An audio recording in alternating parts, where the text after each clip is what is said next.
as we know, 90% grocery in America are made in China. So, and they have the concentration camps. They have the slave laborers work work 20 hours per day in China. And many people, because of this, got so sad. So it's very sad. So. Well, you know, it's all about demand, and demand drives, and the communist government over there knows that. They know that as long as they've got the demand, they can continue to enslave the folks. So you break the demand, they don't have the power. And the problem with the leadership in our country is they talk out of one side of their mouth saying that they're for the people, they're for democracy, they're for freedom, but they don't do anything to back that up.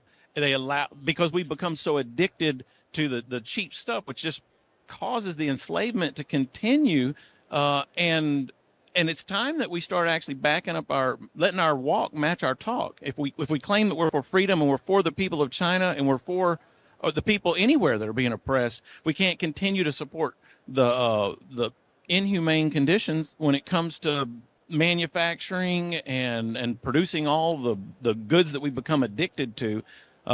We've got to start standing for them, and that's going to mean Americans need to give up some stuff. Receive American first, then release Chinese. Yes, definitely. We want to be able to support our beautiful Chinese people and those all around the world that have been oppressed by these regimes. We want to be able to give freedom, and the only way to be able to do that is definitely to start teaching our children to critically think, to think outside of the box, to question and ask why. Don't just follow what the media says. You know, media says for me to do this, and media tells me to do that. Like, it's almost like it's our God and our ideology and almost like our religion.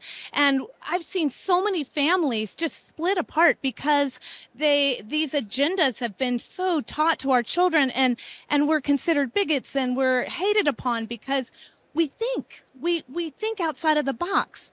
And I feel like if we teach it to our younger generation to think outside of the box and to be able to question these things, we'll be able to break that back of communism. And to be empathetic. Yes. We have lost empathy in this day and age where you can say, well, what did it feel like when I was having my freedoms and liberties taken from me during the whole COVID fiasco? What did it feel like when somebody else treats me harshly, or I feel used or marginalized or oppressed? When you can start to empathize for other people, then you can say, well, maybe I don't need to buy this thing that every time I support this, it's just going to lead to the oppression of some other person somewhere else, even children. You know, we talk about how child labor is evil in this country, but yet we support regimes and we support companies that continue to use it. And some of those are even American companies because they just care about the bottom line. So we've got to educate the people, make folks more aware of what's really at stake, that it isn't just as simple as, well, I went to Best Buy and I bought a new phone, or I bought a new widget, or whatever it is, that somebody had to make this. And what were the conditions of the people that were making this? And if we really say we believe in something, then our actions should back that up. Hey!